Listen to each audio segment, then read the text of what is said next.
What's up tout le monde? J'espère que vous allez bien. Ça fait pas mal de temps maintenant que j'ai pas sorti de vidéo fondamentalement de ce style-là, ok? Pour ceux qui me suivent, vous savez hein, que je suis pas mal actif sur plein de choses et du coup, j'ai pas produit de contenu. Alors, pour cette vidéo particulièrement, j'ai envie de parler d'un problème qui me préoccupe depuis pratiquement 3 ans. Ça fait pratiquement depuis 2023 que je fais face à ce problème-là. Et le problème, c'est celui de la production des formations sur YouTube.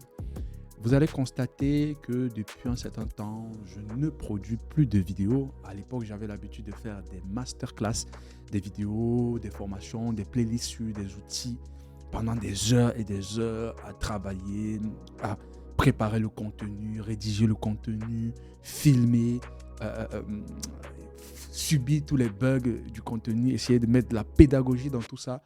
À la fin, éditer la vidéo, poster la vidéo, suivre les commentaires, vous encourager, etc.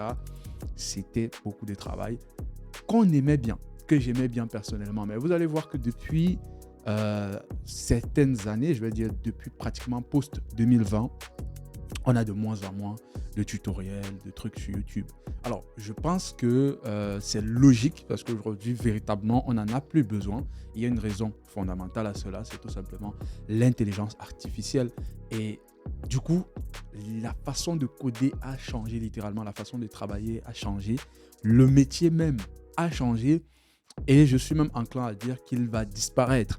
Alors, je ne veux pas vous faire peur, franchement, je ne veux pas vous faire peur, mais cette vidéo a pour objectif d'être... euh, je vais être pragmatique, ok? Je vais être pragmatique, je vais être vrai et je vais surtout vous donner ma version de l'histoire. Alors, je démarre cette chaîne en 2017, ok? 2017, je démarre cette chaîne. Je partageais mon contenu, je partageais ce que j'apprenais. J'apprenais et puis je me formais et puis je faisais des vidéos, je faisais des tutoriels sur ce que j'apprenais. Ça a commencé avec des projets tests, des choses que je faisais dans l'IoT, j'ai touché plein de sujets, j'ai touché de l'IA, j'ai touché OpenCV, j'ai touché du TensorFlow avant même que l'IA ne perce parce que ChatGPT a vraiment commencé à percer en 2020-2021 si je ne me trompe.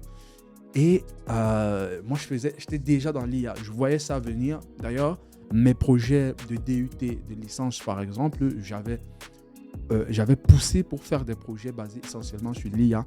Et à cette époque-là, en fait, les gens ne me comprenaient pas. Mes professeurs ne me comprenaient pas parce qu'ils estimaient qu'il y avait des projets beaucoup plus intéressants que je pouvais choisir, notamment des sujets sur des développements, des plateformes d'apprentissage, e-learning par exemple. Il y avait pas mal de choses, il y avait des projets d'entreprise en stage qui pouvaient être intéressants, mais moi j'avais choisi justement d'aller à contre-courant parce que j'estimais que j'avais compris quelque chose qui allait arriver, ok? Et cette chose-là, c'était l'intelligence artificielle. J'avais compris que ça allait faire un truc, un tollé, que ça allait changer littéralement le métier.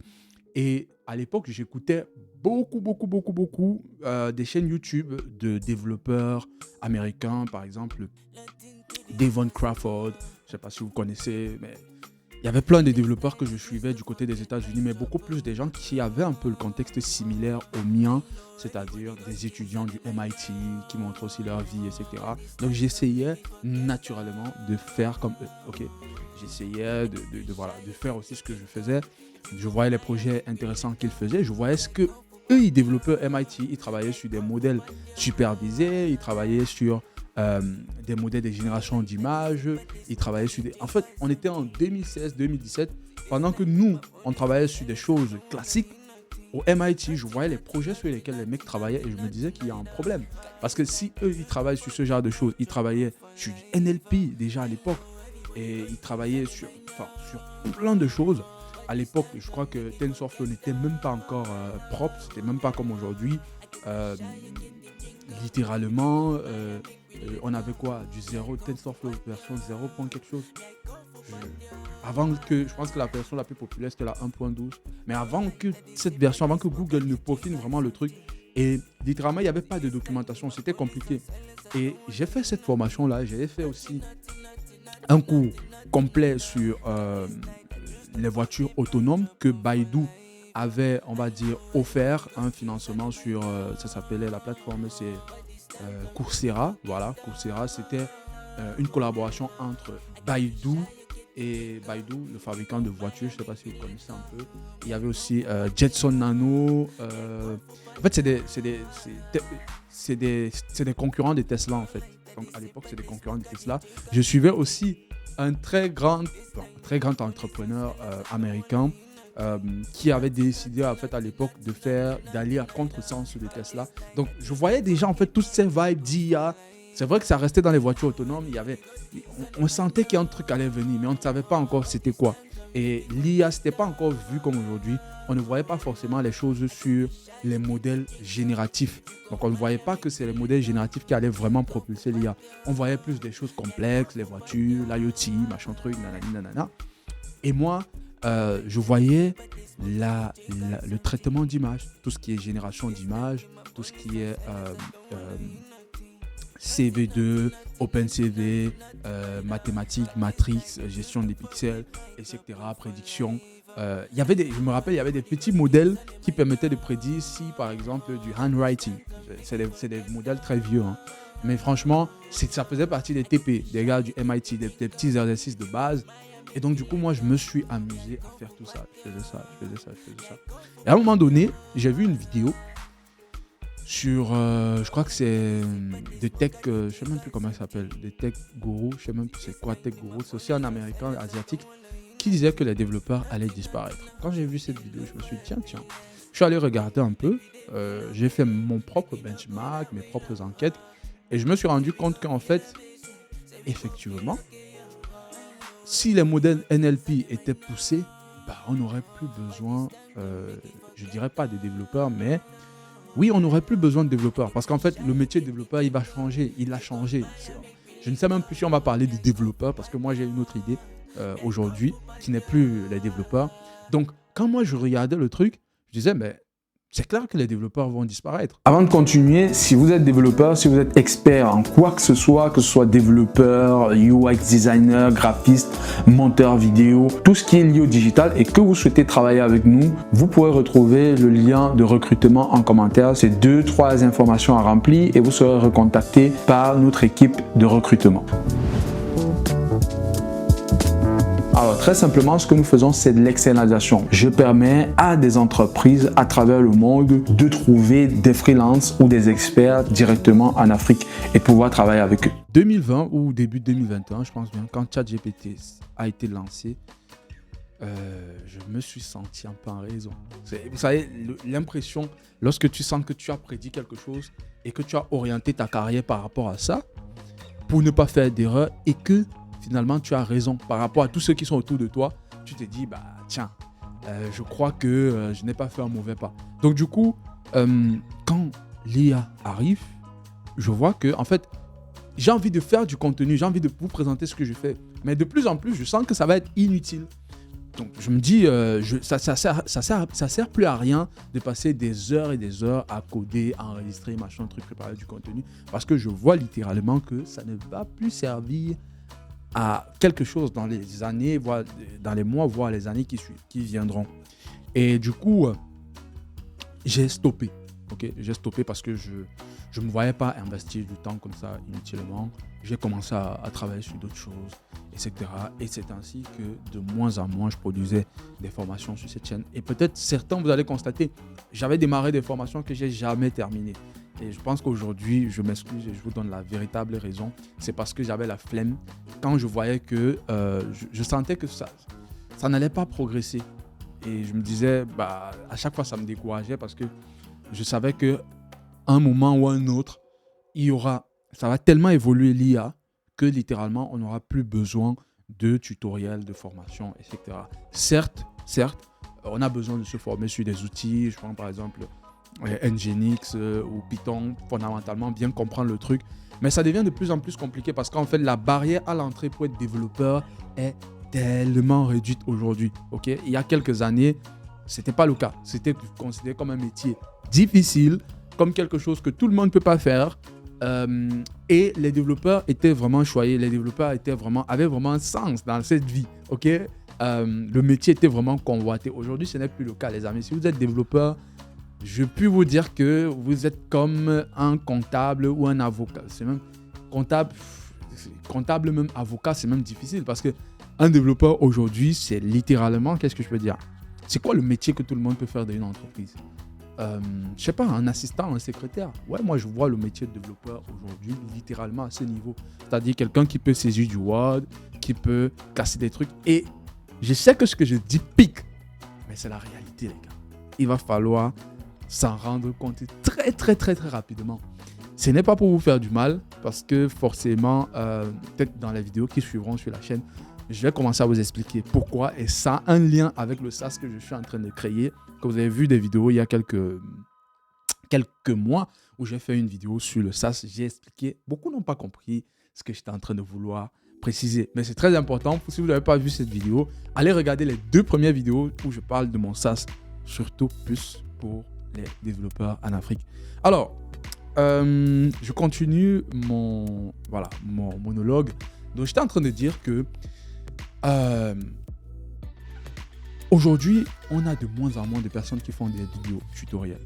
Pourquoi? Parce qu'en fait, personnellement, lorsque je regarde par exemple sur YouTube, avant, lorsque je faisais une vidéo, une formation, je me rendais compte que même après 2 ans, les gens continuaient à regarder. Par exemple, je prends ma formation sur FastAPI, qui est l'une des masterclass qui a eu le plus de succès sur la chaîne.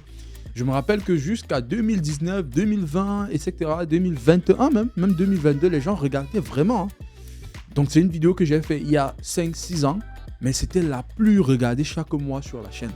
Et après 2023, j'ai vu qu'il y avait un pic, donc ça descendait, les gens ne regardaient plus. Donc, en fait, les gens se forment de moins en moins sur les technologies. Donc, ce qui fait que si tu dois prendre du temps à créer des formations, ça peut être sur n'importe quel sujet. Là, je parle de la dev, mais ça peut être sur le marketing, ça peut être sur pratiquement tout ce que l'IA va remplacer littéralement. Ou qu'on voit déjà que l'IA va remplacer. Donc, je faisais des formations sur ces trucs-là et je me suis rendu compte que ça ne sert plus à rien de passer du temps, de l'énergie. Sauf si c'est ton kiff, sauf si tu veux montrer comment tu apprends. Mais faire une formation, ça prend beaucoup, beaucoup de temps. Les gens ne s'en rendent pas compte. Ils se disent, ok, ouais, j'ai suivi le truc. Ah ouais, Jordi, il est fort. C'est un bon pédagogue, il explique bien. Genre, parce que quand je te montre le truc, je te dis non, si tu fais ça, tu vas avoir telle erreur, je simule le truc. C'est parce que j'ai préparé la vidéo. J'ai préparé comment est-ce que j'allais. Ça prend du temps à réfléchir sur chaque module, comment mieux expliquer le truc pour que quelqu'un qui n'a jamais fait le truc puisse comprendre. Ok? Parce que il y a un truc qui est clair. Lorsqu'on essaye d'apprendre un outil pour la première fois, ce qui se passe, c'est que si on a un mauvais mentor ou un mauvais professeur, on va bloquer sur ce truc-là, même si la technologie au final était quelque chose de facile. Mais juste parce que vous avez été frustré la première fois, ça va faire en sorte que vous n'aimiez plus cette technologie. Je pense que vous avez des exemples pareils. Hein. À l'école, vous avez un professeur qui est venu, qui devait donner le cours de C ou de C++ pour la première fois, mais tellement il a rendu le truc compliqué que vous avez détesté le C ou le C++. Pourtant, c'est des langages fabuleux que moi, par exemple, j'ai eu de très bons professeurs et j'ai kiffé littéralement ces langages. Il y a des gens comme ça qui n'ont pas kiffé Python. Pourtant, Python, c'est un langage très, très, très facile, ultra simple, etc. Donc, en fait, ce n'est pas lié à l'effort ou la difficulté de l'outil. Donc, c'est lié à qu'est-ce que le professeur, le mentor, va nous envoyer comme émotion la première fois. Donc, du coup, ça prend beaucoup de temps pour pouvoir bien décortiquer les sujets, expliquer de la bonne façon pour que le maximum de personnes puissent comprendre. Ok? Et je vous épargne vraiment des détails techniques, le son, l'éclairage, le micro, parce que lorsqu'on fait une vidéo, on se répète. Après, il faut éditer, on se répète plusieurs fois. Je passais des nuits, je transpirais, je me lève, je sors, je prends de l'air, je reviens pour sortir une vidéo de 6 minutes. Je ne sais pas si vous imaginez, il y a tellement de travail. Et donc, du coup, tout ce travail-là, aujourd'hui, ça n'est plus possible. Parce que lorsqu'un créateur, aujourd'hui, va voir qu'il va passer 6 heures à sortir un contenu qui ne va même pas être regardé, et c'est le cas, par exemple, la dernière fois, j'ai sorti une vidéo de 1 heure sur un outil IA. Hein. Je ne parle même pas du code, je parle d'un outil IA. Aujourd'hui, la vidéo, elle a fait 400 vues. 400 vues. Imaginez, en fait, la vidéo, elle est tellement bien faite, tellement bien édité, avec du motion, avec des explications. Une vidéo pareille, il y a, je sais pas, 5 ans, ça allait percer en une vidéo comme ça, c'est minimum 10 000 vues. Donc, aujourd'hui, c'est plus possible. Ce n'est plus tout simplement possible. Et vous allez voir tous les créateurs, ce que je dis là, un créateur sur YouTube, ou bien les gens qui ont vécu un peu les deux périodes peuvent témoigner. Que ce soit Maximilien, les gens qui ont suivi Maximilien, que ce soit, je ne sais même plus. Moi, je suis plus côté États-Unis, les youtubeurs américains aussi, qui de moins en moins créent des vidéos. Donc, c'est clair que ça ne paye plus, tout simplement. Les gens, aujourd'hui, il y a aussi un autre facteur. C'est que les gens veulent l'information tout de suite. C'est-à-dire que ça va être difficile de plus en plus que quelqu'un passe 2 heures à suivre une formation. Ça demande un effort de concentration énorme. Aujourd'hui, dont les gens n'ont plus. Parce que les gens sont dans de la consommation vite fait, tout de suite. Il ouvre la vidéo, il va avoir le contenu, il va avoir la pépite là tout de suite et il passe à autre chose. Donc, TikTok et tous les trucs, les shorts, machin, trucs, vraiment, ça n'a pas avantagé. Okay, ça n'avantage plus. Donc aujourd'hui, les gens ont de moins en moins de concentration. Même si quelqu'un va regarder la vidéo de 2 heures, il va regarder peut-être 10 minutes. Après, il passe à 2 minutes de la vidéo. Donc en fait, aujourd'hui, les gens sont dans l'optimisation du temps parce que l'information, elle est partout. Ok? Avant, ce qui faisait que ça marchait, c'est que les gens n'avaient pas l'information. Aujourd'hui, les gens ont l'information. Moi, la valeur que j'avais à faire des tutoriels, c'est que quelqu'un vienne m'écrire en commentaire que voilà, je viens par exemple de lancer un serveur, je ne sais pas moi, je peux prendre quoi, un serveur Nginx et que j'ai un problème. J'ai peut-être tel problème qui me ménage, je cherche à faire telle chose, est-ce que tu peux me suivre? Ça, vous voyez ce problème-là, aujourd'hui, la personne, il va sur ChatGPT, il tape le problème et il a la solution en 2 secondes. Donc, du coup, moi-même, je l'utilise. Du coup, ça me permet d'être rapide. Ok? C'est pas ça le problème. C'est pas de dire si c'est bien ou c'est pas bien. Littéralement, c'est bien parce que ça fait avancer tout le monde. Mais le point, c'est qu'aujourd'hui, justement, les contenus, c'est mort. Donc, si je viens sur cette chaîne, je ne peux plus venir proposer des tutoriels. Donc, peut-être aller vers des contenus beaucoup plus humains, comme celui-ci, peut-être, où je vais juste parler avec vous, donner mon ressenti, parce qu'au final, c'est ça. Parce qu'il n'y a plus de quête d'information. L'information, vous les avez. L'information, vous pouvez l'avoir, l'information. Donc, en fait, on passe d'une ère où l'information était importante à une ère où l'information n'a plus de sens. Parce qu'il y a tellement d'informations qu'aujourd'hui, c'est aussi difficile de démêler le vrai du faux, l'important du moins important, ce qui va m'aider de ce qui ne va pas m'aider. Et donc, du coup, au final, on est perdu. Parce que certes, on a toutes les informations, mais on ne fout rien. Et c'est justement ça le truc, c'est qu'aujourd'hui, les gens ne veulent plus travailler. Les gens veulent que l'IA travaille à leur place. Et donc, c'est ça la différence entre l'époque d'avant et cette époque. L'époque où moi, j'ai vécu vraiment la dernière période du coding, où tu pouvais passer des nuits, où le coding était fun. C'était un métier fun. Tu passais une nuit, tu aimais ton métier, tu te sentais différent, tu mettais ta capuche, tu passes une nuit à débugger un truc que personne ne peut débugger, à réfléchir sur des trucs, à réfléchir sur des approches et avoir des difficultés, des bugs où tu réfléchis, tu vas sur des trucs, des forums, tu réfléchis. En fait, j'avais l'impression que mes 2 cerveaux étaient connectés et que vraiment j'étais utile à la société. C'était vraiment la période fun de l'histoire du coding.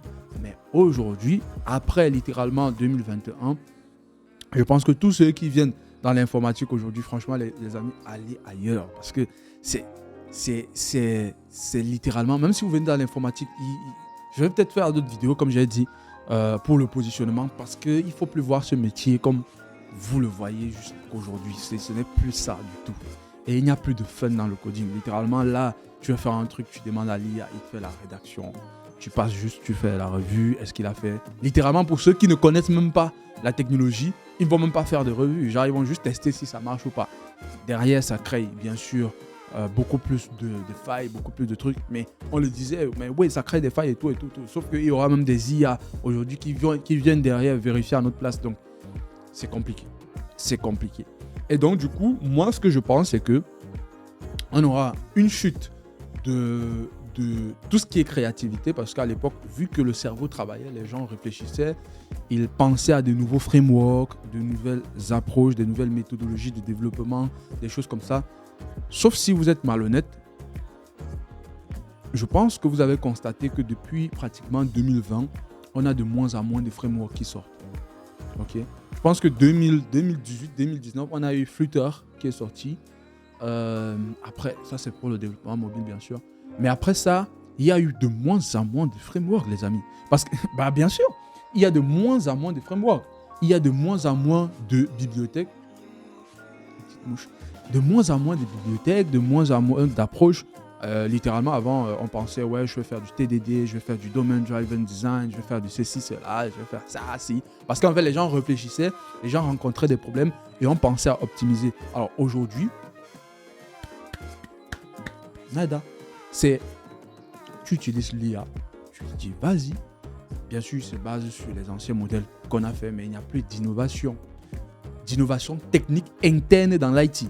Il y en aura toujours, mais ça sera moins. Ceux qui vont tenir l'innovation, ça va être de moins en moins des personnes indépendantes. Ça va être plus des grosses boîtes comme des OpenAI, des trucs. C'est ce que je vois et ça va être de plus en plus ça. À l'époque, on avait des gens... Regardez, littéralement, je venais sur du GitHub, je voyais un repo où il y a 500 développeurs qui contribuent gratuitement pour pouvoir résoudre un problème. OK ? Pour pouvoir créer une bibliothèque. Il y avait des enjeux. Il y avait des gens qui se mettaient ensemble, qui voulaient faire des trucs. Nanani, nanana. Aujourd'hui, ça devient de moins en moins. En tout cas, si vous le faites, tant mieux. Hein, tant mieux. Mais dites-moi, je pense que ce n'est plus le cas. Dites-moi en commentaire ce que vous pensez de ça. Parce que ce que je dis là, c'est capital. Je ne sais pas si c'est une vue peut-être personnelle, une projection personnelle. Mais je pense que ça devient de moins en moins le cas. On va avoir encore plus des gars. Ça va être compliqué. Littéralement, quelqu'un va plus se lever le matin pour dire hey, la communauté, j'ai créé tel plugin, tel API ou bien telle bibliothèque qui permet de faire ci, ça, machin truc. Ça n'existe plus. C'est fini ça. Donc c'est ça que je disais, en fait, c'est cette partie fun du travail d'ingénieur, de logiciel qu'on avait avant, qui disparaît littéralement au profit de l'IA. Donc voilà la raison principale pour laquelle je ne fais plus de vidéos. Non seulement parce que ça ne rapporte plus d'argent et les gens ne regardent plus. Voilà. Deuxièmement, ça prend trop de temps à créer ça. Ça ne sert plus à rien littéralement. Aujourd'hui, même les gens qui vivaient littéralement de la vente de formation, ça devient chaud. Hein. Heureusement que c'est quelque chose, je n'ai jamais voulu baser, réfléchir par rapport à ça. Mais ça devient compliqué parce que justement, les informations, les gens les ont. Aujourd'hui, je vois qu'ils essayent de migrer peut-être plus vers de l'accompagnement sur les métiers. Heureusement encore que on n'est pas encore en 2030 ou en 2050 où l'IA a déjà tout pris. Donc il y a encore des métiers à pourvoir, il y a encore des trucs. Mais franchement, c'est compliqué. Donc voilà les amis, je crois que cette vidéo, elle n'avait pas pour objectif d'être très longue. J'ai fait mon partage, mon retour sur expérience de la chose et surtout pour que vous compreniez pourquoi je ne produis plus de tutoriels, de formations, ce genre de choses. Et ce que vous allez voir venir dans les prochains mois, c'est voilà, ma SaaS.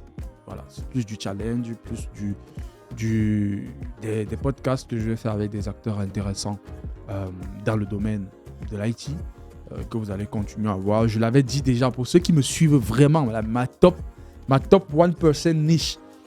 Vous savez qu'en 2023, je vous avais dit, je vous parlais déjà de ça. J'avais dit, je ne vais plus faire des tutoriels. Je suis fatigué, machin truc. Et je préfère maintenant interviewer. Parce que en vrai, je vais y arriver. Parce qu'en vrai, ça ne sert plus à rien. Okay? Donc, aujourd'hui, l'idée pour moi, c'est juste voilà, d'interviewer des acteurs intéressants, des gens qui font des choses intéressantes. Et les gens avancent. Vous-même, vous devez avancer. N'hésitez pas à utiliser l'IA. Voilà, au final. Tant pis pour les juniors, ça va être compliqué pour vous, malheureusement. Je pense que, comme je disais tout à l'heure, pour les juniors et tout le reste, je vais peut-être faire une autre vidéo de ce que je pense de ça, mais littéralement, éviter même le développement, éviter de voir le métier tel qu'il est. Même si vous venez dans le développement et que vous apprenez le développement à l'école, parce que l'école a du retard. Et voilà, je vais aborder ce sujet-là beaucoup plus en détail. Voilà les amis, j'ai terminé la vidéo. Dites-moi ce que vous pensez du sujet. Dites-moi en commentaire si vous avez d'autres avis, si vous avez je vais être réactif maintenant sur la chaîne, ok? Parce que des vidéos comme ça, ça sera facile pour moi de tourner. Donc dites-moi ce que vous pensez et puis je fais d'autres vidéos là-dessus. Je rebondis sur le sujet. Dites-moi les questions que vous posez et je vais faire des vidéos là-dessus. On fait comme ça. Je vous dis à très bientôt. Ciao, ciao.